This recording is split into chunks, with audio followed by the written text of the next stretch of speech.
లేదండి, నాకు ఈ పెళ్లి ఇష్టం లేదు. అదే ఎందుకు అని అడుగుతున్నాను. చెప్పండి. నేను ఇంతకు ముందే ఒక అమ్మాయిని ప్రేమించాను. మీరు ప్రేమించారా? నాకింతవరకు తెలీదే. పోనీ ఆ అమ్మాయి ఎవరో చెప్పండి. తాతయ్య వాళ్ళతో మాట్లాడి ఆ అమ్మాయితోనే మీ పెళ్లి జరిపిస్తాను.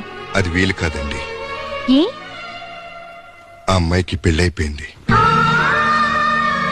అవునండి, నేను ఆ అమ్మాయిని ప్రేమించాను, కానీ ఆ అమ్మాయి నన్ను ప్రేమించలేదు. వేరే అతన్ని ప్రేమించి పెళ్లి చేసుకున్నాను. Bad luck. మీలాంటి మంచి వ్యక్తి ప్రేమను పొందలేకపోయిందంటే అంతకన్నా దురదృష్టవంతురాలు ఉండదు.